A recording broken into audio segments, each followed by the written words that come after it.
C'est parti, on est en live pour ce premier webinaire qu'on réalise en partenariat avec le GIE Synergie. Je vois que nous sommes déjà 7 participants. Il y a Catherine, Gaëlle, Liliane, Shafik, Clémentine, Lauriane, Muriel et Célia. Bonjour à tous. Vous êtes pile à l'heure, bravo. On va attendre un petit peu que les prochains participants, que le reste des participants se connectent pour démarrer. Bonjour à ceux qui nous rejoignent. Et on a parmi nous aujourd'hui Florence Nègre-Monin, Isabelle Miara et Jean-Baptiste Bullet du GIE Synergie Notaire qui nous font le plaisir d'être avec nous. Bonjour à tous. Bonjour. Bonjour à tous. Vous allez bien tous les trois? Très bien, merci. Oui, ça va. Eh ben, ça va, merci. Et toi, Lucie, tu vas bien? Super, je suis ravie de vous avoir parmi nous. Je pense que ça va être un super temps d'échange. Alors, on a Gaëlle qui nous dit bonjour. Bonjour Gaëlle. Ravie Bonjour Gaëlle. aussi de t'avoir parmi nous. Clémentine aussi dit bonjour. Ah ouais. Ah, alors, bonjour Clémentine. Bonjour à tous. Bonjour tout le monde. Alors, c'est super, je vois que du coup, vous avez pris en main le chat. C'est parfait, c'est quelque chose que je voulais vous rappeler. N'hésitez pas à nous faire coucou, il y a un petit chat sur la droite de votre écran. Vous pouvez interagir avec nous, poser toutes vos questions. Donc, si vous avez des questions pendant le webinaire, n'hésitez pas à les poser ici. On a prévu un temps à la fin de l'échange, 10-15 minutes, on verra selon le temps qui nous reste, pour justement aborder toutes les questions qui pourraient être soulevées pendant la présentation. Donc, n'hésitez pas à les poser ici. Et aussi, dites-nous où vous êtes. On est toujours intéressé par savoir où est-ce que vous vous situez en France et ailleurs. Donc, n'hésitez pas à nous faire un petit coucou depuis votre région. Là, pour ma part, c'est un bonjour depuis les montagnes grenobloises. Et Shafik et Muriel qui nous disent bonjour aussi. Bonjour à vous deux. Je pense qu'on va pas tarder à démarrer. On attend encore une petite minute. Il y a Émilie et Elodie qui nous ont rejoints. Bonjour à vous deux. Comme je disais aux autres participants, n'hésitez pas à interagir avec nous via le chat qui se situe à droite de votre écran. Vous pouvez y poser toutes vos questions et on y répondra à la fin du webinaire. Je pense qu'on va démarrer. Il est 12h02. On va laisser les autres participants nous rejoindre au fur et à mesure. Donc, on est en live aujourd'hui, ce midi, pour vous accompagner pour votre pause déjeuner sur ce webinaire qui est sur une thématique qui nous est chère, qui est améliorer le bien-être à l'étude, le grand défi du notariat aujourd'hui. C'est évidemment une thématique qui est d'actualité puisque, on le sait, dans le notariat, il y a en ce moment une pénurie de collaborateurs qui est assez forte et donc des enjeux autour de la fidélisation des collaborateurs. Donc, c'est de ça qu'on va parler aujourd'hui. Je vous présente, dites-moi d'ailleurs dans le chat, est-ce que vous voyez bien l'écran, la présentation? Est-ce que c'est OK pour vous? Vous voyez bien nos slides? Ah, super. OK, merci Liliane et Lauriane, parfait. On peut y aller. Du coup, je vais vous présenter comment le webinaire va se dérouler aujourd'hui. Donc, on a la chance d'avoir 3 notaires membres du réseau Synergie Notaire, qui sont Florence Nègre-Monin, Isabelle Miara et Jean-Baptiste Bullet, qui viennent nous faire des témoignages des choses qu'ils ont pu mettre en place dans leurs études respectives pour améliorer le bien-être des collaborateurs et la qualité de vie au travail. C'est un sujet qu'on va traiter aujourd'hui. Donc, je vous présente ici le déroulement du webinaire, comment ça va se passer. Donc, on va faire d'abord une petite introduction où je vais me présenter, puis on va présenter nos différents intervenants. Jean-Baptiste dira aussi un petit mot sur le GIE Synergie et les valeurs qu'on partage ensemble avec la société Notarly que je représente. Puis, on fera un petit point sur l'enquête sur la qualité de vie au travail que j'ai pu mener avec Notarly. Et je vous présenterai quelques chiffres, donc ça permettra de cerner un peu l'état du bien-être au travail dans les offices et les enjeux qui sont propres à ce bien-être-là. Puis ensuite, on rentrera dans le cœur du webinaire. C'est la partie qu'on a nommée pistes concrètes, où on se penchera vraiment sur les choses qui ont été mises en place par les notaires qui nous font la joie d'être parmi nous aujourd'hui dans leurs offices pour justement améliorer ce bien-être au travail. On aura ensuite un petit résumé et comme je vous disais, un temps de questions-réponses. Donc, n'hésitez pas, je le rappelle une dernière fois. Je pense que je le rappellerai plusieurs fois pendant ce webinaire. Posez-nous vos questions. Il y a un chat à droite de votre écran et on sera heureux de les prendre en fin d'échange. Alors, je commence par me présenter pour celles et ceux qui ne me connaissent pas encore. Je suis Lucie Schweitzer et je suis la fondatrice de la société Notarly. C'est moi qui suis à l'initiative de ce webinaire aujourd'hui. J'ai contacté Jean-Baptiste en sa qualité de président du GIE Synergie et on a décidé de monter ce partenariat ensemble. Et c'est moi qui vais animer notre échange. Donc, pour ma part, je suis passionnée de notariat, de management et aussi de qualité de vie au travail et de bien-être. Donc, c'est des thématiques qui m'animent. C'est pour la raison pour laquelle, justement, j'ai souhaité initier ce webinaire. Et pour vous en dire un petit peu plus sur Notarly, qui est la société que nous avons créée récemment, c'est une idée qui a germé il y a un peu plus d'1 an, quand Clémentine, qui est mon associée et qui est aussi présente en tant que participante sur le webinaire, quand elle m'a fait part de ses difficultés, des difficultés qu'elle rencontrait elle-même en tant que collaboratrice, en tant que notaire assistant, elle avait des difficultés à prioriser son travail. Et sur la base de ce problème, en fait, on a décidé ensemble de combiner nos expertises, donc son expertise notariale et juridique et mon expertise de business intelligence et de visualisation de données. Et en combinant ces deux expertises-là, on a créé Notarly pour vous aider au quotidien. Donc Notarly, qu'est-ce que c'est? Je vous fais un laïus très rapide sur notre solution. C'est un logiciel de pilotage qui est dédié aux notaires et aux collaborateurs. Et notre ambition, ça va être vraiment de simplifier votre quotidien en vous aidant sur 3 points clés.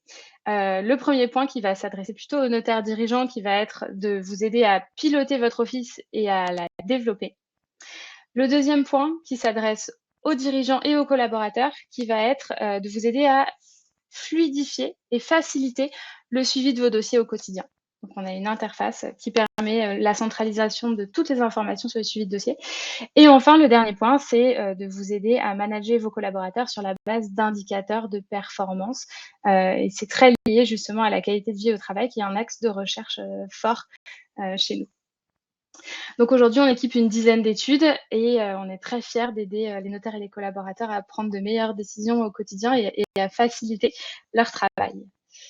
Voilà pour ma part, donc Lucie de Notarly, et je vais vous présenter, enfin je vais les laisser se présenter d'ailleurs, nos intervenants du jour qui sont 3 notaires, on le disait tout à l'heure, qui sont membres du réseau du GIE Synergie Notaire. On a avec nous aujourd'hui Florence, Jean-Baptiste et Isabelle. On va peut-être commencer, on va faire de gauche à droite. Florence, est-ce que vous pouvez nous dire un petit mot sur qui vous êtes? Oui, bonjour. Donc, moi, je suis Florence Nègre-Monin. Je suis notaire à Montredon-des-Corbières dans l'Aude, dans le sud de la France, pour ceux qui ne savent pas se situer. Donc, moi, je suis créatrice. Donc, j'ai créé mon étude en mars 2018. Donc, j'ai vite embauché au mois de septembre 2018. On est maintenant 5, plus les petits stagiaires à côté. Donc, voilà, on est une petite équipe sympathique. Hein, et c'est vrai que en tout cas, moi, je fais attention au bien-être de mes salariés. Donc, voilà.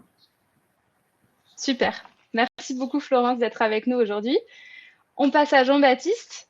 Jean-Baptiste, si tu peux nous dire un petit mot également. Tout d'abord, un grand merci, Lucie, pour ton invitation aujourd'hui, pour qu'on puisse intervenir tous les 3 sur un sujet qui nous tient à cœur à chacun. Donc, effectivement, moi, je suis Jean-Baptiste Bullet, je suis notaire dans le Val-de-Marne, voilà, près de Paris, et j'interviens également en qualité de membre et puis président aussi et fondateur du GIE Synergie Notaire. C'est un groupe, presque une famille de notaires, si vous voulez, qui existe depuis quelques années maintenant. On est plus de 100 offices notariaux membres sur l'ensemble du territoire, et on œuvre ensemble, en fait, côte à côte, pour essayer un petit peu d'améliorer modestement à hauteur de nos facultés à chacun le quotidien notarial, tant du point de vue des clients, qu'on va essayer de replacer au cœur du processus notarial, donc d'un point de vue humain, que de celui de nos équipes et de nous-mêmes. Donc on fait des formations régulièrement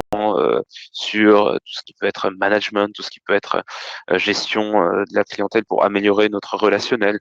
Vraiment, on a à cœur le cœur de nos valeurs, c'est la bienveillance qu'on essaie de mettre en avant et surtout de s'améliorer au sein du GIE Synergie Notaire. Donc voilà, avec Florence et Isabelle, on est tous les trois membres de ce grand groupe et donc on sera heureux de vous partager qu'est-ce que nous on a pu mettre en œuvre chez nous pour essayer de rendre la vie du notariat et le quotidien à la fois de nos équipes et de nous-mêmes un peu plus sympa. Super, très très clair Jean-Baptiste, merci beaucoup. Et on va terminer les présentations par Isabelle. Isabelle, si vous pouvez aussi nous dire un petit mot sur qui vous êtes et votre étude. Eh bien, bonjour à tous. Alors moi, je suis notaire en Île-de-France aussi, comme Jean-Baptiste, mais dans l'Essonne. Je suis créatrice également. J'ai ouvert l'étude au mois de novembre 2018. On est aujourd'hui une équipe de 3 en présence avec 2 prestataires en télétravail. Donc finalement, ça fait une petite équipe de 5. Et on essaie, dans la mesure du possible, de garder une bonne humeur et selon le thème d'aujourd'hui, d'améliorer notre quotidien, en tout cas à l'étude, puisqu'on y passe la plus grosse partie de notre vie. Voilà, donc on va essayer de vous faire partager ce qu'on a essayé de mettre en place ou qu'on envisage de mettre en place, en sachant que chacun sa méthode, mais on peut vous donner, en tout cas, ce que nous, on a essayé de faire. C'est super. Merci beaucoup, Isabelle. Merci à tous les 3 d'être avec nous aujourd'hui. Je suis vraiment ravie de vous avoir. Et du coup, je vais passer à, pour terminer cette petite introduction, après qu'on se soit tous présentés, passer aux raisons pour lesquelles on a voulu créer cet événement, ce webinaire ensemble, qui est, et je le rappelle, le résultat d'un partenariat entre le GIE Synergie Notaire et la société Notarly. Donc avant de rentrer dans le vif du sujet, 2 petites minutes sur notre vision que Jean-Baptiste a commencé à présenter tout à l'heure. Je sais que de notre côté, chez Notarly, on est convaincu que l'avenir du notariat, il va se jouer notamment sur l'aspect humain des choses. Et c'est pour ça que la bienveillance, elle fait aussi partie intégrante de nos valeurs. On sait, on est persuadé que pour faire progresser le notariat dans son ensemble, il faut porter une attention forte à ces dimensions-là qui sont le bien-être au travail, la qualité de vie au travail et ne pas négliger les aspects managériaux aussi des choses. Donc, c'est quelque chose, je pense, qu'on partage fortement avec le GIE Synergie Notaire. Jean-Baptiste, est-ce que tu peux nous en dire un petit peu plus simplement sur les valeurs de Synergie avant qu'on passe sur la QVT? Oui, tout simplement, nos valeurs, il y en a 2 principales. Le premier, c'est un principe de liberté. Bon, c'est très interne en tant que membre, c'est-à-dire qu'on va pas imposer forcément des chartes graphiques, à chacun de communiquer sur le fait qu'il est membre de Synergie Notaire. On cherche plus à se rassembler autour de valeurs communes et chacun amène ce qu'il veut en tant que notaire et prend ce qu'il vient chercher. Donc il n'y a pas vraiment de force coercitive, donc c'est un principe de liberté entre ses membres, le GIE Synergie Notaire, et c'est également un principe de bienveillance envers, déjà entre membres, mais aussi envers nos équipes et puis envers notre clientèle. On va essayer d'humaniser un peu le droit, de réfléchir. On sort assez régulièrement des infographies à peu près une fois par mois qu'on travaille pour rendre plus accessible le droit. On essaye de s'améliorer, donc comme je disais tout à l'heure, sur nos méthodes de communication, sur la façon qu'on a de gérer les problématiques qu'on peut rencontrer au quotidien, mais toujours dans ce but, cette optique de s'améliorer et de rendre plus humain le notariat. Donc cette deuxième valeur, c'est la bienveillance, voilà, tout simplement. Super, merci beaucoup Jean-Baptiste. Ça, du coup, ça s'inscrit véritablement dans la thématique d'aujourd'hui, qui est la qualité de vie au travail. On va en parler. Ça me fait la transition parfaite vers cet aspect de qualité de vie au travail. Alors, la première partie du webinaire, je vous l'ai dit tout à l'heure, elle va porter sur l'enquête qu'on a menée avec Notarly sur la QVT. Et pour introduire cette enquête, je vous ai remis une petite définition de qu'est-ce que c'est la QVT, la qualité de vie au travail, parce que c'est une notion dont on parle beaucoup, mais qu'on connaît mal au final et qui recouvre plusieurs dimensions. Donc ici, c'est la définition qui a été rédigée sur l'accord national interprofessionnel en 2013. Donc c'est vraiment une définition officielle. Et ça nous dit que la qualité de vie au travail, ça vise d'abord le travail en tant que tel, les conditions de travail et la possibilité qu'elles ouvrent ou non de faire du bon travail dans une bonne ambiance, dans le cadre de son organisation. Alors, vous voyez bien, et ça recouvre plusieurs notions, hein. On a cette notion d'abord de conditions de travail qui sous-entend peut-être un certain confort, un certain cadre dans lequel on serait amené à travailler. La possibilité que ces conditions de travail nous ouvrent le fait de faire du bon travail. Donc là, on peut penser à des outils ou des process peut-être qui seraient mis en place et qui permettraient à tout un chacun de bien réaliser son travail, en tout cas dans des bonnes conditions et de manière efficace et efficiente. Et on retrouve enfin l'aspect convivialité, la bonne ambiance, qui est un aspect qu'on va aussi traiter aujourd'hui. Donc avoir une ambiance saine dans laquelle on soit en mesure de s'épanouir dans le cadre de son organisation. Cet épanouissement au travail, justement, je vous présente le premier chiffre et le premier résultat de notre enquête, c'est quelque chose qu'on a voulu mesurer. On a cherché à mesurer justement dans le notariat, au sein du notariat, quel était le niveau de satisfaction moyen des notaires et des collaborateurs. Donc, il faut que vous sachiez que cette enquête, on l'a menée sur la base de 162 membres du notariat. Par membre du notariat, on entend à la fois collaborateurs et notaires. Donc ici, on est vraiment sur une vision agrégée, globale, moyennisée de différentes populations, à la fois des collaborateurs et les notaires. Et on leur a posé cette question, sur une échelle de 1 à 10, à combien êtes-vous satisfait de votre qualité de vie au travail? La moyenne qu'on a obtenue, on précisait bien que 1, c'était le niveau bas de QVT et 10, c'était extrêmement satisfait de la qualité de vie au travail. Et le résultat qu'on a obtenu en moyenne, c'est un score de 6 sur 10. Alors, pris comme ça tout seul, ça ne veut pas dire grand-chose. On se dit que c'est peut-être un peu bas, mais on n'est pas certain de ça. En fait, ce chiffre, il faut le mettre en regard avec le niveau de satisfaction globale qu'on observe au travail en France, toutes professions confondues. Et j'ai fait des recherches justement sur ce sujet-là et il se trouve que on est plutôt d'une manière intersectorielle sur des scores de 7 sur 10. Donc on se dit que peut-être dans le notariat, il y a un niveau de qualité de vie au travail qui est un petit peu en dessous de la moyenne française. Donc ça, c'est une première information. Maintenant, on va s'intéresser à pourquoi. Nous, notre intuition, c'était que peut-être que ce niveau de qualité de vie au travail était impacté par la charge de travail, la durée du travail, le fait d'avoir un gros volume de travail. On avait cette intuition-là parce qu'on sait qu'aujourd'hui, dans le notariat, il manque entre 3 et 5 000 collaborateurs, donc il y a une pénurie de collaborateurs, et que dans le même sens, on a vraiment une explosion du volume de travail avec justement le dynamisme du marché immobilier qui, même si ces derniers temps, c'est un petit peu calmé, globalement, sur les dernières années, il a été assez explosif, ce marché-là, et ça a résulté en un volume de travail assez important. Donc, notre intuition, c'était que ce niveau de QVT, il pouvait être impacté par le volume de travail et on a demandé à nos répondants combien d'heures est-ce qu'ils travaillaient en moyenne par semaine pour avoir une vision un petit peu globale de tout ça. Et vous voyez que si on agrège ces chiffres, on retrouve environ 75% des collaborateurs et notaires qui travaillent plus de 40 heures par semaine.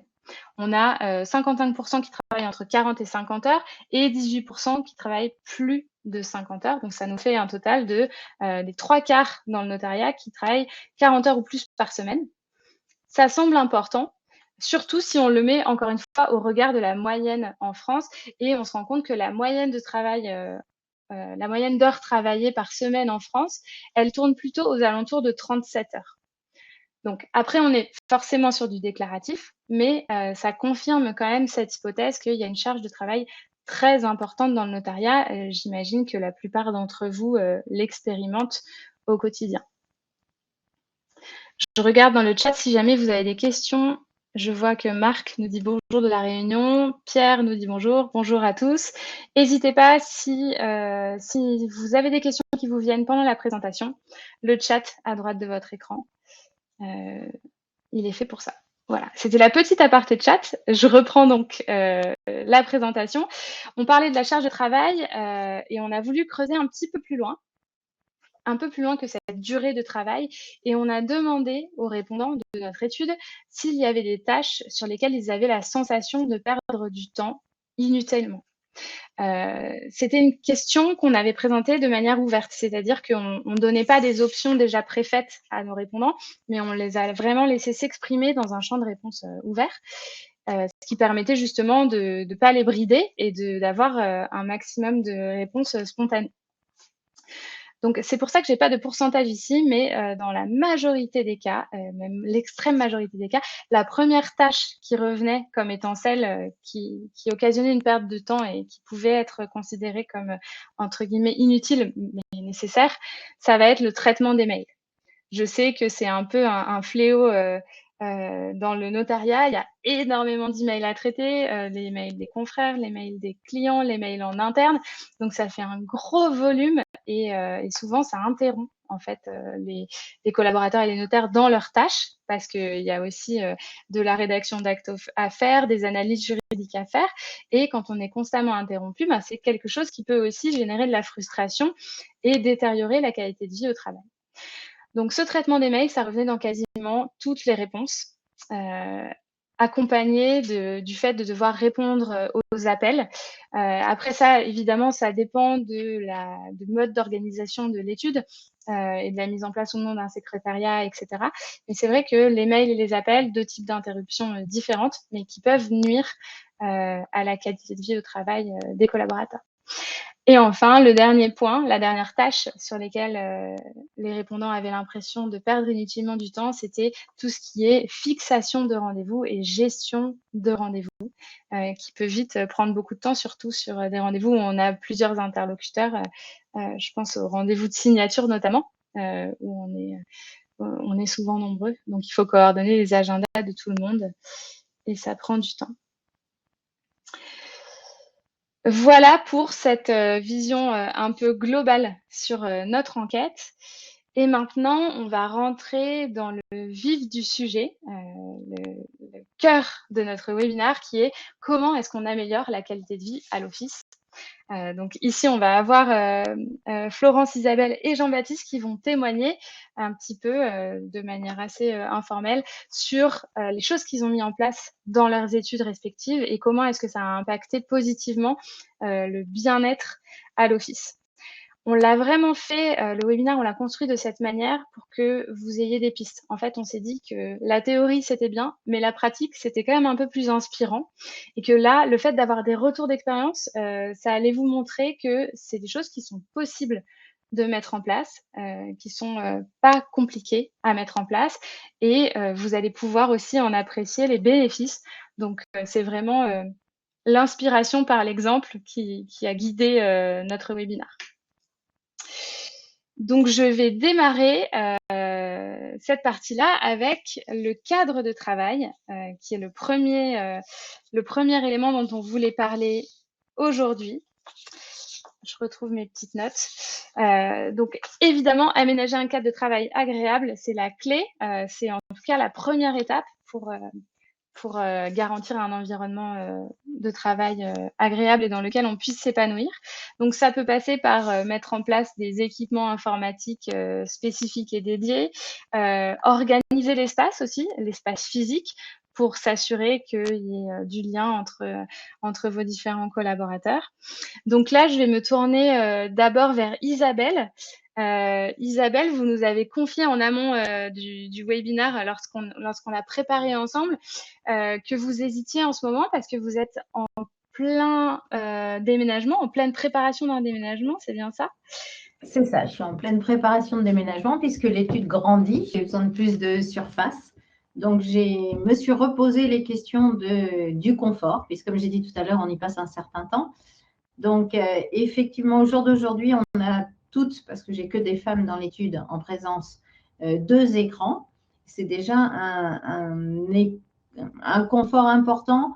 On avait évoqué un 3e écran, notamment pour avoir la compta, les mails et puis nos actes. Mais en fait, les ordinateurs aujourd'hui, en tout cas ceux que j'ai, il va falloir que je les change, ne permettent pas la prise de 3 écrans pour l'instant. Mais c'est une réflexion pour améliorer encore le confort. Mais une fois qu'on est devant notre écran, il faut aussi savoir si on est bien installé. Dans les futurs locaux, je vais avoir des bureaux séparés, notamment pour la compta, pour l'accueil, pour des questions de bruit et de secret. Et puis, je suis en train de mettre en place aussi des open space où je demanderai aux collaborateurs de choisir si elles veulent ou pas être en open space, puisque j'ai moi-même, de par le passé, travaillé en qualité de notaire assistant en open space et que je n'ai pas super apprécié parce que je trouvais qu'il y avait beaucoup de nuisances sonores et puis les gens passent, donc j'aurais tendance à être tout le temps dérangée. En tout cas, la concentration, en ce qui me concerne moi, était moins importante que dans un bureau distinct. Donc là, dans l'open space qu'on est en train de travailler avec l'architecte, on va mettre des espèces de séparateurs sonores. Ça me semble important. Donc au mur et entre les postes. Et des séparateurs, je vais dire visuels, mais jusqu'à hauteur des écrans, pour éviter que les collaborateurs qui sont en face à face, rien qu'en bougeant, perturbent l'autre. En tout cas, c'est ce qui, moi, m'avait semblé le plus important. Donc, c'est ce que je suis en train de mettre en place pour les futurs locaux, donc, dans lesquels je devrais déménager à la fin de l'année. Après, les locaux sont, en tout cas, chez moi, j'ai la chance d'être au 5e étage sur une place, donc j'ai 0 vis-à-vis, avec une grande vue sur l'extérieur, lointaine. Je vois l'horizon. Alors, en Île-de-France, c'est un luxe d'avoir l'horizon. Alors, c'est effectivement pas comme le participant qui est à La Réunion. Moi, je n'ai pas la plage, je suis désolée. Mais bon, on a beaucoup de luminosité et les bureaux sont climatisés, chaud-froid. Donc, on a une température constante toute l'année entre 21 et 24 degrés. Donc, on est bien installé, j'aurais envie de dire. Super Isabelle, je vous remercie beaucoup. Effectivement, c'est intéressant ce que vous dites, notamment sur l'aspect structuration de l'espace. On voit que c'est quelque chose que vous avez pensé et que vous vous êtes appuyé sur votre expérience précédente de collaboratrice et justement des bénéfices, mais aussi des petites gênes que vous avez pu expérimenter avec l'open space. Donc là, de ce que je comprends, il y a cette volonté quand même de créer du lien entre vos collaborateurs et de fluidifier justement la communication, tout en ne gênant pas avec des séparateurs physiques et sonores entre les bureaux. Donc c'est super, c'est très intéressant et j'imagine que effectivement ça se réfléchit, mais une fois qu'on a fait le choix de la mise en place, c'est plutôt facile à implémenter. Je vais passer maintenant, sauf si Jean-Baptiste et Florence, vous souhaitiez compléter, sentez-vous libre de compléter sur cet aspect-là. C'est vrai que je suis assez d'accord avec ce que tu dis, Isabelle. C'est vrai que quand on prend un peu de recul, on se rend compte qu'on passe à grand minimum, en tout cas pour nos équipes, mais pour peu que quelqu'un soit à temps plein, on passe grand minimum 35 heures par semaine assis sur une chaise devant un écran pour préparer et puis pour rédiger des actes notariés. Donc 35 heures par semaine, quand on est en temps complet, ça fait 7 heures par jour, donc hors pause repas. Et c'est quand même une bonne partie de notre temps de vie éveillé, on va dire, de la fin de nos études jusqu'à la retraite. Donc sur les chaînes du BIS, c'est quand même beaucoup d'heures passées au boulot. Donc c'est vrai que même s'il n'y a aucun métier qui se présente pas au bout d'un certain temps une certaine répétitivité, c'est vrai que quand on a fait 2-3 ans de notariat, on fait souvent des choses, on fait souvent la même chose. Mais du coup, ça reste très important, je pense, de se sentir bien au travail, mais aussi de se sentir bien dans son espace de travail. Et ça, moi, à titre personnel, c'est une réflexion que je m'étais faite dans l'aménagement de mes nouveaux locaux, puisque moi, j'ai terminé là, le déménagement, mais je me suis dit, comment est-ce que je peux optimiser, je peux vraiment donner une bonne expérience presque utilisateur, je vais dire, pour mon équipe, pour les membres de mon équipe, et puis même pour moi-même. Qu'est-ce qui peut être intéressant de mettre en place? Donc, on a réfléchi, on a discuté avec l'équipe, on a mis on a tous une chaise qui est confortable. C'est des petites choses, mais c'est bête, mais ça peut jouer. Le double écran qui est assez généralisé, mais il y a encore des études où effectivement peut-être que c'est pas mis en place et c'est quand même vraiment pratique le double écran. Vous pouvez basculer une pièce dans un écran et garder votre acte à gauche. Enfin, c'est quand même au quotidien, en confort de travail, c'est pas mal. On s'est dit qu'on allait prendre du mobilier neuf, donc moi j'ai fait le choix de prendre pour mon équipe des bureaux électriques qui peuvent monter ou descendre. Bon, pour la plupart c'est un peu gadget, mais j'en ai une qui souvent le lève et puis il va bosser debout, donc ça détend un peu la posture assise pour les problèmes de dos. Il paraît que c'est pas mal. C'est passé par. Je me permets de rebondir, Jean-Baptiste. Ouais. Moi, j'ai même proposé d'acheter les ballons pour Ah oui.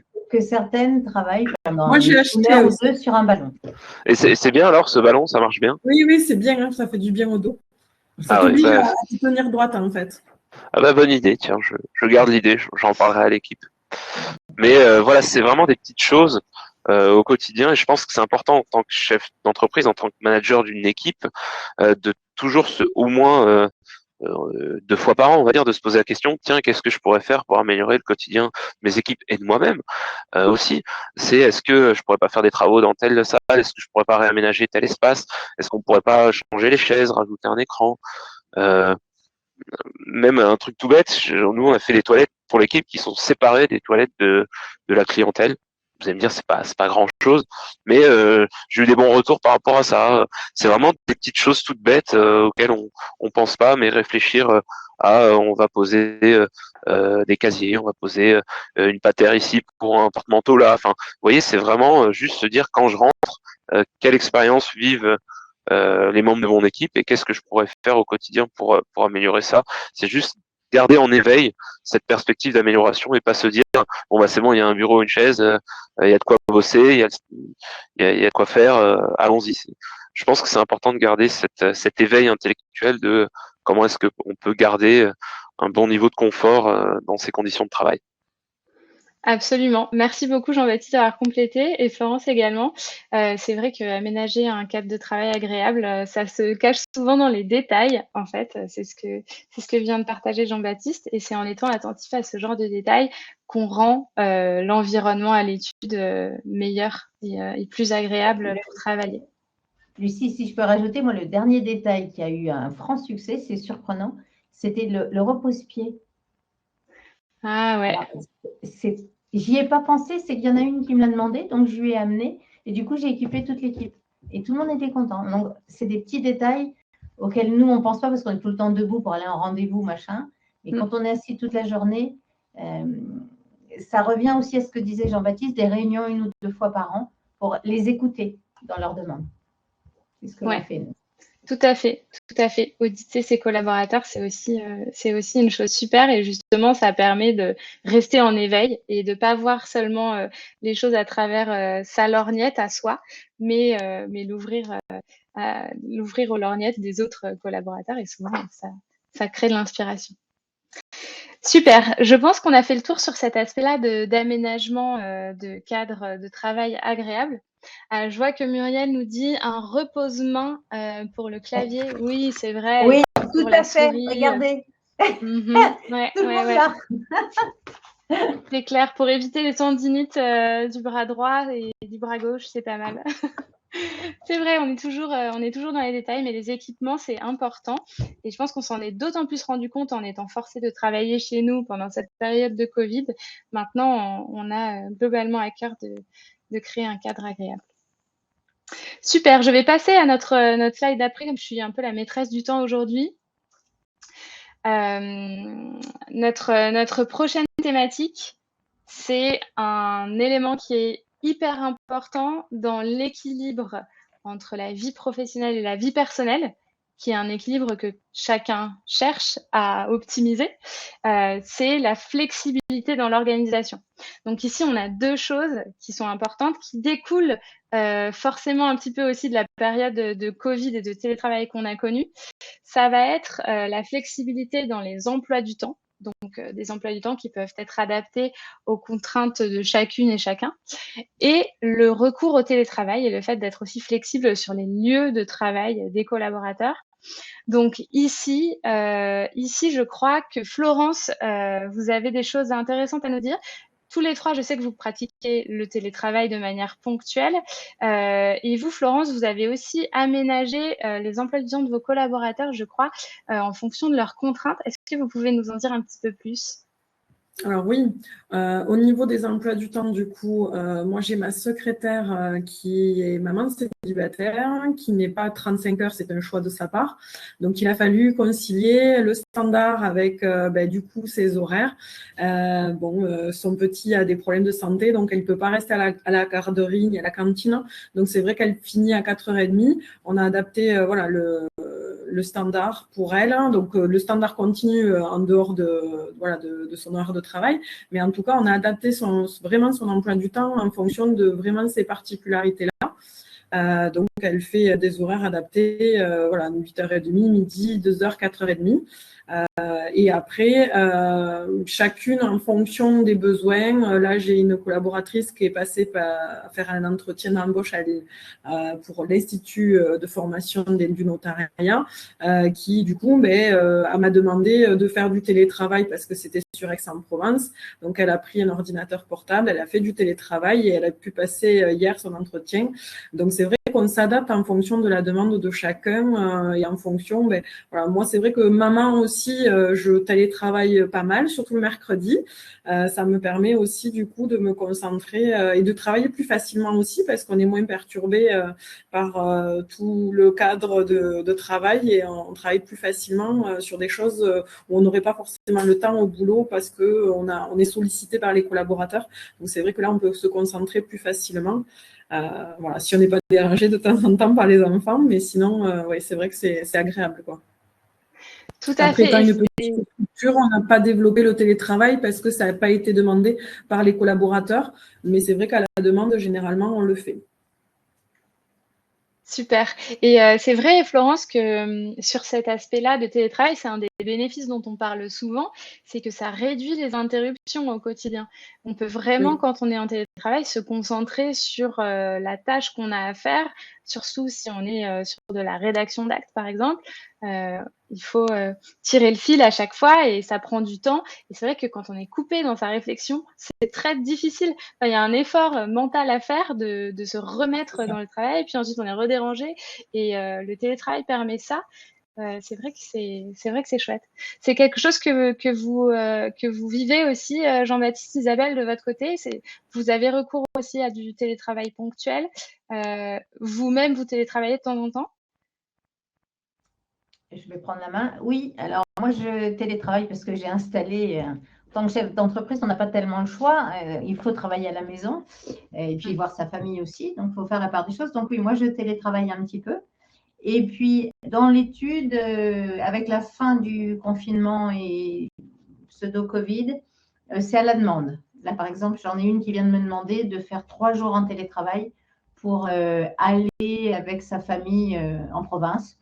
J'ai pas de souci là-dessus. J'ai un ordi portable destiné à ça avec la connexion sécurisée, il n'y a pas de souci. Donc, moi, je fais à la demande. C'est intéressant. En plus, vous soulignez bien là, le fait que le télétravail, ça s'improvise pas et que ça demande aussi des équipements supplémentaires. Donc, il faut pouvoir l'anticiper et avoir ça en tête, justement, surtout si vous faites des développements. Pour être honnête, en Ile-de-France, avec la grève de la RATP assez nourrie, ça avait été mis en place aussi pour ça au tout début. Parce que c'était impensable de demander aux collaborateurs de passer 2 heures dans les transports, d'arriver vannés, énervés parce que d'autres font grève, quoi. Donc, on avait mis en place ça et on a continué. Donc, j'avais acheté tout le matériel que je réactualise, quoi, comme tout le reste. Voilà. Super. Alors, on a Muriel qui nous pose une question et qui nous demandait si nous avions mis en place des points de contrôle des collaborateurs en télétravail. C'est intéressant. Je vous propose qu'on garde les questions pour la fin. On a bien noté, merci Jean-Baptiste de la relayer. On a bien noté la question de Muriel et on s'y penchera à la toute fin du webinaire. Justement, on a prévu un petit temps pour répondre à ces questions-là. Ça vous va? Oui, c'est parfait. Ok, parfait. Parfait. Du coup, ça nous permet d'enchaîner sur notre autre sujet du jour, parce qu'on a vu donc garantir un environnement de travail agréable, être flexible dans l'organisation, donc sur l'emploi du temps et sur les lieux de travail. Et on a aussi un sujet qui est crucial, qui va être la gestion du stress. On sait que dans le notariat, c'est un environnement qui peut être générateur de beaucoup de stress, parce que vous avez des deadlines qui sont difficiles à tenir, de plus en plus difficiles, notamment sur les promesses et les ventes. Vous avez des clients qui sont en recherche de beaucoup de transparence, qui sont souvent aussi un peu impatients de finaliser leur projet. Et il y a, comme dans tout métier, hein, des revirements inattendus sur des dossiers qui génèrent beaucoup de stress.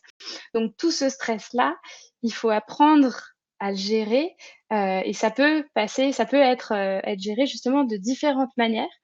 Là, on va parler de 2 choses, la gestion du stress via du coaching et la gestion du stress via le sport. Donc le coaching, c'est chez Florence que ça se passe. Florence, vous avez mis en place à l'étude du coaching en gestion du stress. Vous pouvez nous en dire un peu plus comment l'idée vous est venue, comment ça se matérialise, et puis aussi, est-ce que vous en tirez déjà des bénéfices? Vous avez la sensation que ça vous fait du bien à vous et à l'équipe? Oui, alors nous, on a commencé par rapport à la gestion du stress. La chance que j'ai eue, c'est que ma deuxième collaboratrice, c'est ma sœur. Et on n'arrivait pas à faire du sport. Donc déjà, dans un premier temps, on s'est dit, il va falloir qu'on trouve une solution parce que on partait trop tard pour aller à la piscine ou on n'arrivait jamais à partir à l'heure comme il fallait. Donc on a fait le choix de faire venir une coach sportive à l'étude entre midi et 13h. Donc on a commencé par une fois par semaine pour un peu décompresser de la semaine. Elle venait le mercredi. Et du coup, quand on a vu que ça nous apportait beaucoup, quand les collaboratrices ont été embauchées, c'est vrai qu'elles ont joué le jeu de venir. Donc là, on est souvent entre 3 et 5 personnes à faire le cours de sport. L'avantage de la coach, c'est qu'elle s'adapte en fait à ce qu'on a envie. Si on veut faire Zumba, on fait Zumba. Si on veut faire du renforcement, on fait du renforcement. Si on veut faire autre chose, on fait autre chose. C'est vrai que c'est assez à la demande en fait, en fonction de notre envie. Mais une fois qu'elle est sur place, on n'a pas le choix. On va faire notre sport. Et c'est vrai que ça nous pousse en fait, même si des jours on n'est pas motivé, qu'on est énervé par les clients ou autre, ça nous pousse vraiment à nous changer les idées et à prendre l'après-midi déjà plus sereinement. Et c'est vrai que du coup, on lui a demandé d'intervenir une deuxième fois par semaine le vendredi. Donc c'est vrai que ça nous apporte beaucoup déjà de bienfaits. On le voit l'après-midi, généralement on est calme, surtout quand on fait des cours de cardio où là on a bien donné. Donc c'est vrai que voilà, c'est le premier palier sur lequel elle nous a fait beaucoup de bien. Et après, ce qui nous a amené à se poser la question, c'est que j'ai rencontré un coach en entreprise parce que j'étais en train de préparer une intervention publique pour la chambre et les instances et j'avais du mal à parler en public et donc j'avais fait appel à un coach en entreprise qui m'a coaché pour m'aider à intervenir dans ce genre d'intervention. Et du coup, en le revoyant, je commençais à lui parler des problèmes qu'on rencontrait face aux clients qui devenaient toujours plus demandeurs de choses rapides, des pourrières, de choses vraiment qui, des fois, nous amenaient à nous poser des questions, à se remettre en question, alors même que c'était pas nous. Et c'est vrai qu'il nous a proposé, du coup, d'intervenir une fois par mois. Donc là, on l'a fait essentiellement avec la secrétaire standardiste et ma sœur et moi, qui sont les plus exposés avec les clients aux conversations téléphoniques. Et donc, il nous met en contexte, on lui raconte un peu des choses qui nous ont un peu titillé dans le mois, des choses qu'on a rencontrées, et il nous aide en fait à prendre du recul, à analyser la situation et à nous montrer finalement que que l'être humain n'est pas méchant en général, que tout le monde a sa mauvaise journée, que ce soit les clients ou nous, et que du coup, finalement, on appréhende la conversation d'une certaine façon en fonction de nos humeurs, en fonction de la façon dont a parlé le client. Donc, il faut essayer d'essayer de prendre du recul à chaque fois et de prendre les choses assez légèrement. Mais c'est vrai que c'est facile à dire, mais pas facile à faire. Donc, c'est vrai que ça nous a quand même fait un bienfait fou et on finit le mois prochain. Donc, voilà, j'invite. Alors, ça peut se prendre en charge sur les collaboratrices, c'est passé en partie sur l'OPCO. sur de la charge, de la formation liée à la gestion du stress. Donc, c'était aussi ça qui était intéressant parce que s'il y a des employeurs, des fois, qui rebutent à l'effet de mettre en place ce genre de sympa de se dire, bon, on a une partie qui est prise en charge et moi, j'ai FIFPL aussi qui me prend en charge mon côté employeur. Donc, c'est vrai que du coup, ça a été, voilà, ça a été le point final de tout ça. C'est super intéressant, merci de partager ça et surtout la petite astuce à la fin de prise en charge parce que c'est vrai que finalement, gérer le stress, ça fait partie intégrante de votre travail et du travail de vos collaboratrices. Et du coup, le fait que ça puisse être pris en charge comme de la formation, c'est vraiment hyper intéressant. Donc, à bon entendeur, si jamais vous avez envie à l'étude de mettre en place ce genre de coaching, sachez qu'il y a des modalités de financement qui existent et vous pouvez vous faire aider je crois que c'est l'État, l'OPCO, hein. Je dis ça, mais ouais, c'est ça. L'OPCO et nous, c'est FIFPEL. Ok, super. Parfait. Donc, on a vu cet aspect gestion du stress qui est hyper intéressant. Et vous avez aussi mentionné le sport. Je sais que chez Jean-Baptiste, il y a carrément une salle de sport à l'étude. Ça rejoint la question de Muriel d'ailleurs. Est-ce que vous avez des douches à l'étude? Donc, Jean-Baptiste, vous avez mis en place des équipements sportifs. Comment ça se passe? Est-ce que c'est bien pris en main par vos collaborateurs, par vous-même? Alors bah oui, tout à fait. C'est quand j'ai aménagé les nouveaux locaux, je me suis dit bah pourquoi pas mettre une salle de sport directement dans les locaux parce que euh, par rapport à la gestion du stress, je pense que le sport est un très bon moyen aussi. En fait, ce qui se passe tout simplement, c'est que dans notre métier du notariat, on est souvent, comme on est un passage obligatoire pour la plupart des Françaises et des Français, c'est souvent un passage qui se fait dans des étapes de vie qui sont parfois compliquées pour nos concitoyens. C'est l'achat d'un appartement ou d'une maison quasiment d'une vie, ou alors un décès. C'est des moments un petit peu psychologiquement qui peuvent être bouleversants. Et donc, c'est vrai que parfois, on a tendance déjà de par la nature du métier de notariat, c'est un peu stressant, mais des fois, on a des clients qui, étant eux-mêmes dans des périodes stressantes, bah, sont un peu pressants et peuvent rediriger beaucoup de cette charge qu'ils ont émotionnelle envers nous. Et c'est vrai que des fois, la gestion des emails, des coups de téléphone, tout ça peut générer du stress. Et donc moi, j'ai tablé sur le sport pour un petit peu pouvoir évacuer tout ça. Donc j'ai fait une salle de sport à l'étude. Bon, c'est pas immense non plus, mais c'est une salle avec plusieurs machines, un elliptique, des poids, des tapis, etc. Et on a un coach sportif qui vient à peu près 2 à 3 fois par semaine. Donc c'est pris intégralement en charge par l'étude. C'est souvent sur le temps de midi. Et donc les membres de mon équipe et moi-même, hein, donc les courageuses et les courageux qui le souhaitent, peuvent, sur la base du volontariat, dire bah tiens, moi je vais faire sport à midi. Et le coach nous donne des exercices à chacun en fonction de notre niveau, en fonction de ce qu'on veut travailler. Et on fait ça. J'ai aussi installé, pour répondre à Muriel, j'ai installé effectivement une douche à l'étude. Donc avec, j'ai acheté aussi des serviettes et puis, mais généralement chacune et chacun amène sa serviette et puis il y a du gel douche et tout ça, il y a tout ce qu'il faut. Je rentre très dans le concret, mais au moins pour parler à mes consoeurs et confrères qui écoutent comment est-ce que j'ai mis en place ça. J'ai fait installer aussi un casier, comme ça chacun a son casier avec un code et puis vous pouvez poser vos affaires le matin et puis vous doucher, etc. Et tout cet espace un peu privé, avec aussi les toilettes dont je parlais tout à l'heure à part, tout cet espace privé est séparé du reste de l'étude et pas accessible au public. Et ça permet d'après le sport, de tout simplement se doucher, se changer. Et c'est aussi utile la douche pour les collaboratrices et collaborateurs qui viennent bosser en vélo, par exemple. Donc quand j'en ai une qui fait, membre de mon équipe, qui fait à peu près une demi-heure, 35 minutes de vélo, et à l'aller c'est pas mal en pente, donc de temps en temps ça peut être bien quand il fait chaud, etc. Elle est contente de pouvoir prendre une douche le matin en arrivant au boulot. Donc voilà, un petit peu comment est-ce que moi j'ai mis en place au sein de l'étude cette gestion du stress par le sport. C'est super intéressant et encore une fois, le diable se cache dans les détails et c'est par ces petits détails-là de, pas oublier de mettre une douche, dans l'étude qu'on permet et qu'on emmène les collaborateurs à faire, plus de sport et en tout cas, ça leur amène un certain confort, de travail, donc c'est vraiment, super. On va passer à la thématique suivante parce qu'il est déjà presque 1h moins 10, donc on va passer à celle-ci qui est aussi ultra intéressante. On parle, pour améliorer, toujours dans cette optique d'améliorer la qualité de vie au travail, de partager les bénéfices de l'activité. On le disait en intro, la QVT, c'est la possibilité de faire du bon travail.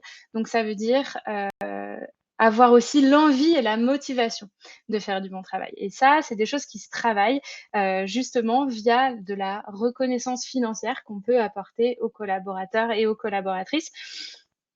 Donc ici, j'aimerais qu'on fasse un petit zoom sur d'abord ce qu'a mis en place Jean-Baptiste dans son étude, qui est un système de primes variables dont bénéficie l'intégralité des salariés et qui se base, qui est indexé sur le volume d'activité.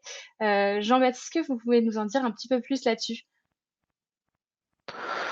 Ben oui, c'est quelque chose que j'ai mis en place en interne dès le départ de l'office notarial, parce que me concernant, j'ai créé l'activité.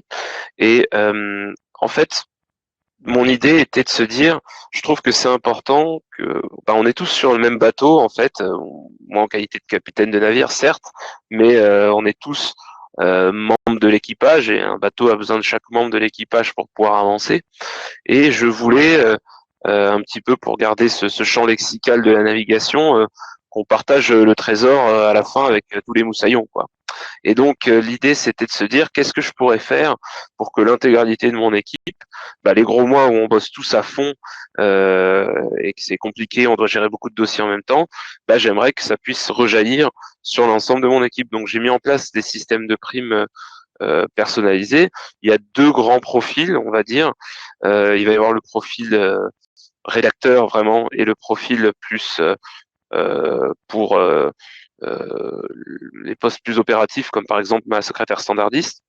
Pour mon profil rédacteur, j'ai mis en place un système qui dit que à partir de 15 dossiers signés, entre 15 et 25 dossiers mis en signature, actes mis en signature, donc ça va être des actes rémunérateurs, donc ça va être promesse de vente, donation, partage, succession, enfin ça va être l'API et la déclaration de succession, les actes, les gros actes on va dire. Entre 15 et 25, je fais une prime de 200 € net. Et au-delà de 25 actes sur le même mois, ce qui est beaucoup, c'est 500 € net. Et entre 0 et 15, il n'y a rien, mais dans tous ces chiffres-là, en fait, quand vous avez un surplus, par exemple, quelqu'un qui va faire 18 actes, ça fait 15 plus 3, et elle déclenche la prime à 15, et il va y avoir 3 actes reportés sur les mois suivants. Donc, c'est pas perdu, si vous voulez. Donc ça, c'est pour le profil rédacteur. Puis ça fonctionne bien pour l'instant, tout le monde est content. Donc il y a toujours un mois de décalage puisque on fait, donc je leur fais faire des petits tableaux Excel que je pointe tous les mois et puis après j'envoie ça à mon organisme qui me fait les bulletins de salaire et je leur dis l'un a déclenché 200 € de prime net, donc voilà, c'est mis sur le bulletin de salaire et c'est un petit suivi à mettre en place, mais ça se fait très facilement. Et pour un profil plus opératif, par exemple pour ma secrétaire standardiste, j'ai fait une prime de quelques euros, je crois que c'est 7 € net actuellement, sur tous les dossiers ouverts, clôturés et mis en signature. Donc quand par exemple on ouvre 30 dossiers dans le mois, et peut-être qu'il va y avoir 3 refus de prêt et puis 2 désistements, donc peut-être que ça va aboutir à 25, mais ça fait une petite prime qui est normalement assurée au fil des mois à venir de toucher à la fin. Donc, grâce à tout ça, l'ensemble des postes de l'étude, l'ensemble des membres de mon équipe a un salaire qui est un petit peu indexé sur l'activité. Donc, les gros mois, ils savent très bien que les gros mois où on bosse tous. Après, je dis elles parce que pour l'instant, j'ai que des dames au sein de mon équipe, mais elles sauront que un mois plus tard, elles toucheront une petite prime à ce sujet. Comme ça, c'est uniformisé. Et puis les gros mois, tout le monde gagne un peu plus. Et les mois un peu plus calmes, c'est plus fixe pour chacun d'entre nous. Mais au moins, on suit le flot de navigation, si je puis dire, pour toute l'équipe. C'est très intéressant, Jean-Baptiste, merci beaucoup. Et il y a Muriel qui nous demande, du coup, comme on est dans le vif du sujet, prenons sa question dès maintenant. Désolée, j'ai changé d'avis sur quand est-ce qu'on prend les questions. Mais du coup, Muriel nous demande, pour les formalistes et les comptables, comment est-ce que c'est pris en compte? Alors, la particularité que j'ai, c'est que moi, les formalités, elles sont sous-traitées, donc de manière totalement légale et en adéquation avec les règles de la profession, hein, je précise, mais elles sont sous-traitées, donc en fait c'est un prestataire externe qui me fait les formalités, donc là c'est un décompte qui est fait au nombre d'heures, et pour l'aspect comptable, ça va être c'est principalement moi qui fais la comptabilité, donc j'ai pas cette problématique là, mais je suppose que le jour où j'aurai un formaliste et un comptable, un formaliste comptable en interne, je pense que j'appliquerai la même règle du dossier clôturé avec quelques euros net par dossier clôturé, comme je fais pour la secrétaire standardiste. Ça me semble relativement juste, et vu que c'est pas annexé sur la production en tant que tel, c'est-à-dire sur les actes mis en signature, et ça reste quand même cohérent et au global. Donc je pense que je ferai la même chose pour ces postes-là. Super. Et j'imagine que ça répond à la question de Marc qui nous demandait en règle générale pour les employés qualifiés de non productifs. Du coup, il y a toujours des variables intéressantes sur lesquelles on peut jouer. Super intéressant, Jean-Baptiste. Merci beaucoup pour cette transparence-là, parce que je sais que c'est pas forcément évident pour tout le monde de parler et de dévoiler ces mécanismes de prime. Donc, merci beaucoup de faire ça aujourd'hui avec nous. Et on avait mis aussi la construction de cette prime en regard avec le plan épargne entreprise, qui du coup correspond plutôt à de l'intéressement et qui avait l'intérêt d'être défiscalisé, en tout cas moins fiscalisé que les primes mensuelles. C'est bien ça, Florence? Alors oui, moi, j'ai réfléchi à un système de rémunération. Alors, je suis pas comme Jean-Baptiste. Pour moi, les salariés, c'est vrai qu'il y a peut-être plus d'activités sur la région parisienne, ou en tout cas, on a une façon de travailler peut-être différente. Mais je mets pas ce genre de primes en place. Donc, ça a été vraiment les primes Macron au début que ça a été mis en place pour aider les collaborateurs. Depuis l'année dernière, on est passé, en plus de la prime Macron, on a fait les chèques vacances, qui étaient assez sympathiques aussi vis-à-vis des collaborateurs. Donc, on peut aller jusqu'à 80% de prise en charge par l'employeur, ce qui est pas mal. Et du coup, cette année, j'ai recommencé les chèques vacances. Alors, c'est vrai qu'on n'a pas encore le retour de la prime Macron pour savoir si elle est remise en place, mais ça ne devrait pas tarder, je pense. Donc, on a fait les chèques vacances pour leur permettre d'avoir un plus. J'avais une collaboratrice qui était au-dessus du plafond, donc elle a eu droit à 50% de prise en charge par l'employeur. Et là, on est en train de réfléchir avec la société Alliance. Bon, je pense que vous pouvez prendre d'autres sociétés pour mettre en place le plan épargne entreprise parce que la prime d'intéressement, c'était plus compliqué à mettre en place. La plan épargne entreprise, alors l'avantage aussi à chaque fois de ces systèmes-là, pour mes confrères ou consoeurs, c'est on peut, en tant qu'entreprise individuelle, bénéficier des chèques vacances et on peut également bénéficier du plan épargne entreprise. Donc, peut-être aussi que mon intérêt a été aussi avec les salariés de me concerner aussi à ce titre-là. Et donc, le plan épargne entreprise, c'est en fonction des bonnes années ou des mauvaises, on adapte en fait la règle qu'on va mettre en place. Donc, je vais dire à mon salarié, pour 100 euros que tu vas mettre sur le plan, l'étude en mettra 100 ou éventuellement le double. Si c'est une très bonne année, tu mets 100 et l'étude en mettra 200. Et on met un plafond sur un plafond, on dit vous pourrez mettre jusqu'à 1000 euros. Donc, si le salarié met 1000 et que vous avez dit que c'était la même somme, l'étude mettra 1000. Et si vous avez parti du principe que c'était le double, l'étude mettra 2000. Donc, c'est vrai que chaque année, on peut choisir la règle pour faire évoluer en fonction du chiffre d'affaires de l'étude, en fonction des bonnes ou des mauvaises années. On peut adapter le plan épargne entreprise. Et c'est bloqué pendant 5 ans. C'est un peu comme la prime de participation. Et vous pouvez le débloquer au bout de 5 ans sans fiscalité ou sur événement, éventuellement mariage, divorce, naissance et autres, je pense que j'oublie. Voilà, donc on est en cours de négociation. On n'a pas encore mis en place, mais ça devrait l'être d'ici la fin d'année.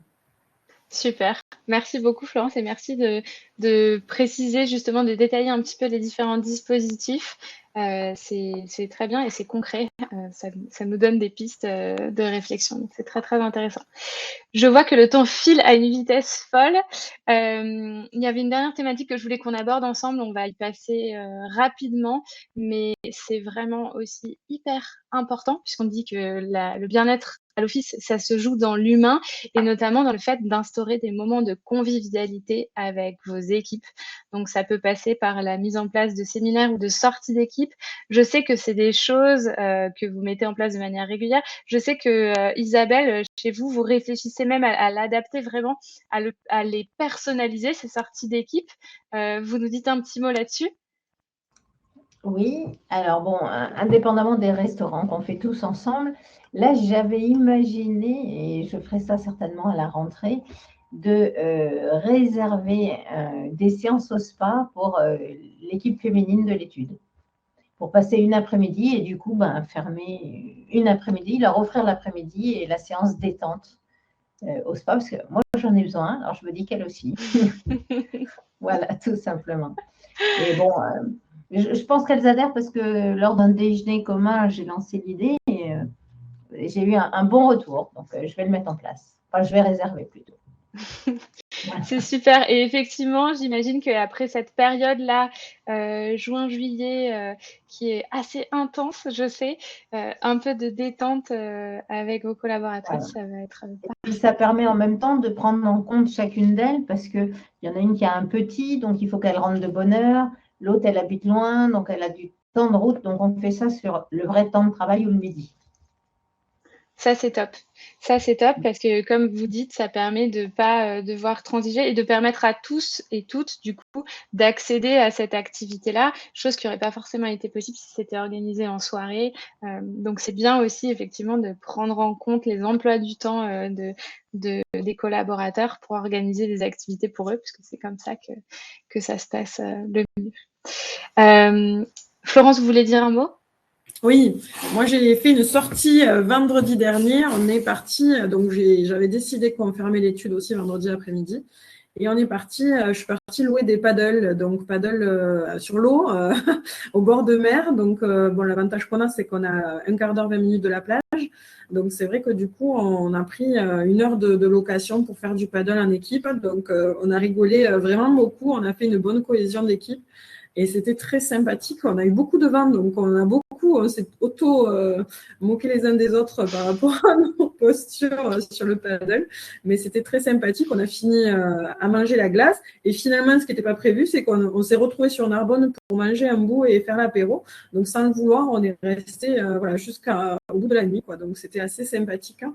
Et c'est vrai que voilà, on a dit il faudra le refaire, hein, même si on fait souvent des réunions après le travail le vendredi soir où on se réunit, où on décompresse autour d'un verre, gentiment, ces moments de convivialité. C'est vrai que là, sortir de l'étude, en fait, c'est mieux, quoi. Ça permet de ne pas penser au travail et de ne pas penser aux clients. On a pensé qu'à nous, finalement. Et ça fait du bien de temps en temps. Super. Bah, merci beaucoup pour vos témoignages. Et Jean-Baptiste, un petit mot?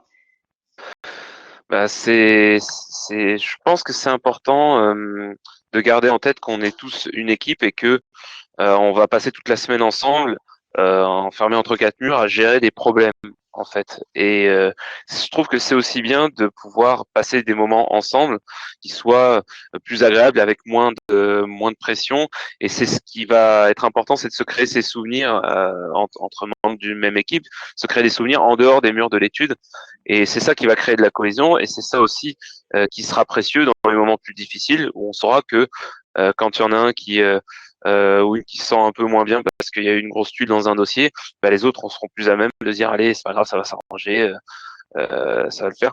Et de pouvoir aussi créer de la cohésion de groupe, parce que plus une équipe grossit, plus après il va y avoir des ententes, des affinités qui vont se créer entre des groupes, et ça peut créer du clanisme au bout d'un moment. On a pu voir ça dans des grandes structures, et je pense que ça c'est à éviter, alors qu'au contraire, se dire on est tous on peut avoir des affinités, mais on est tous membres d'une seule et même entité, c'est intéressant. Et ça, les sorties en dehors des murs de l'étude peuvent être vraiment un bon point d'ancrage pour ça. Je sais que nous, on a fait première année, on a fait Disney.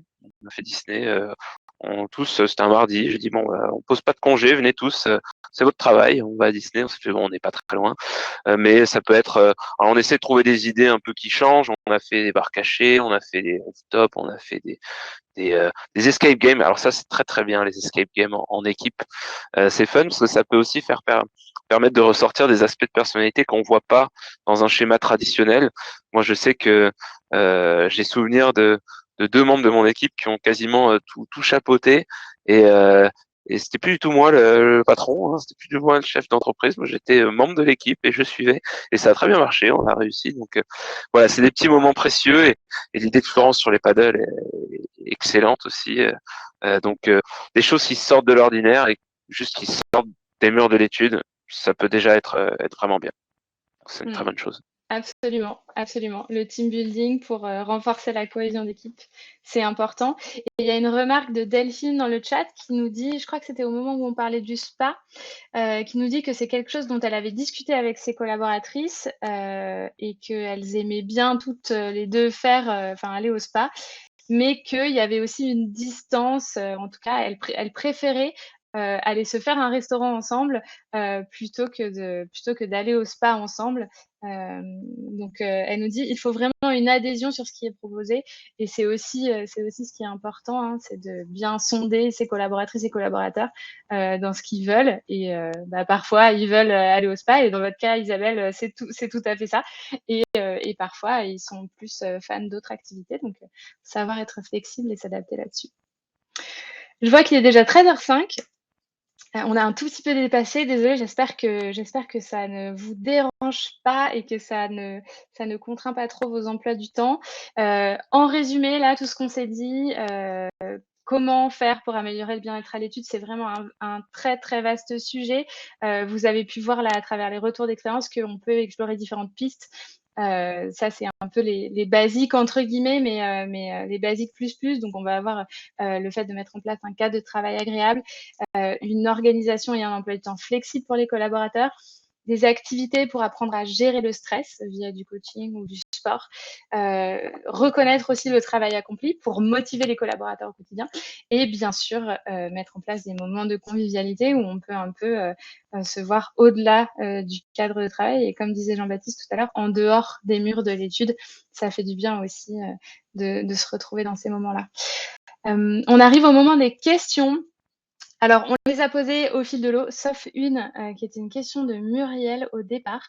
Quand on parlait de la flexibilité des emplois du temps et du télétravail, Muriel nous demandait est-ce qu'il y avait des points de contrôle des collaborateurs en télétravail? Est-ce que vous, quand vous mettez en place le télétravail à l'étude avec vos collabs, est-ce qu'il y a des moments où justement vous faites des points de synchronisation pour vous assurer que tout est fait, tout est dans les temps? Comment ça se passe en pratique?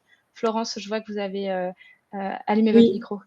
Moi, en fait, alors je fais pas de contrôle, c'est juste que en fonction du travail qu'on donne pour la journée, on voit en fait ce qui a été fait, donc on comprend, voilà, si la personne, comme moi j'ai été rédacteur, je sais plus ou moins, voilà, je sais plus ou moins où elle en est, je sais la complexité du dossier parce que généralement c'est moi qui ouvre les dossiers avec les problèmes juridiques à traiter, donc je sais, voilà, ce qu'elle est susceptible de pouvoir faire sur un temps de travail, mais après pour moi, voilà, si elle travaille un peu moins, en fonction des personnes. Voilà, c'est une adaptation. Généralement, je pose des questions, je communique avec mes salariés en lui disant ça a été, qu'est-ce que tu as rencontré comme problème, et on voit en fonction pourquoi elle n'a pas pu le faire dans la journée ou si au contraire il lui a fallu 2 jours. On peut en discuter pour voir et ça permet de vérifier finalement. Généralement, c'est rare, les salariés, ils sont tellement contents d'être en télétravail, de travailler de chez eux, qu'ils font plus de travail que s'ils étaient au boulot. Donc là-dessus, je ne me fais pas trop de problèmes. Tout à fait. Et c'est aussi chouette de constater qu'il y a une confiance aussi entre vous et vos collaborateurs qui est telle que justement, vous savez que quand ils sont chez eux, ils travaillent tout autant, voire plus. Donc, c'est important de se faire confiance et aussi, évidemment, de se faire des petits points de temps en temps pour se débloquer sur les dossiers et se donner des coups de main. Il y a une dernière question, je vois, de Muriel qui dit quelques mots sur la reconnaissance du travail accompli. Alors ça, c'est ce qu'on traitait dans la partie justement prime et la mise en place de… Alors le coach, si je peux te couper, Lucie, oui, le coach que j'ai pris sur la gestion du stress nous a parlé de cette reconnaissance qui doit intervenir à travers des mots, souvent qui est plus parlant qu'à travers l'argent, et qui nous a montré une étude du MIT qui disait que des salariés où il y avait une reconnaissance des employeurs, mais qui n'avaient pas forcément plus de primes, où il y avait une bonne entente, où il n'y avait pas en fait ce côté argent, étaient plus productifs que dans une boîte où il n'y avait pas forcément une bonne ambiance, mais où il y avait de très bonnes rémunérations ou de très bonnes primes aux objectifs. Et du coup, il montrait par A plus B qu'en fait, il faut essayer de concilier les deux, en fait, de surtout de pas laisser le salarié de pas, en gros, lui dire quand il a fait du bon travail, ou quand on est content de lui, ou quand vraiment il a géré un dossier, comme des fois on lui dira qu'il s'est loupé sur un dossier, mais je pense qu'il faut pouvoir lui dire le bon côté aussi sur son travail. Je compléterai en disant que moi, en général, je présente au client la personne qui a travaillé. Parce qu'ils ne voient que moi, mais je suis avec eux parce qu'elles ont travaillé. C'est très bien ça. C'est super important. C'est super important et c'est super intéressant que vous le fassiez. Et comme disait Florence juste avant, c'est une question de dosage. Effectivement, la reconnaissance financière joue un rôle, mais il y a vraiment aussi cette reconnaissance verbale, humaine et managériale finalement, de dire ah ben oui, c'était un dossier compliqué et tu as vraiment géré, c'est top. Donc parfois aussi un petit mot. Un petit mot peut faire vraiment du bien, plaisir et donner aussi des pistes d'amélioration. Je pense que c'est le mot de la fin parce que je vois qu'il est déjà 13h10, on a un petit peu dépassé. Je vous remercie encore très, très chaleureusement, Florence, Isabelle et Jean-Baptiste, d'être venus aujourd'hui témoigner sur les éléments que vous avez mis en place. C'était très riche, très concret. J'espère que ça a apporté des pistes. Je vous en prie. Merci d'avoir organisé tout ça aussi. C'était un plaisir, c'était vraiment un plaisir et j'espère que ça a donné des pistes à toutes les personnes qui étaient avec nous aujourd'hui, que ça vous donne de la nourriture pour l'esprit, des éléments de réflexion et que ça vous aidera à mettre en place des choses dans vos études respectives.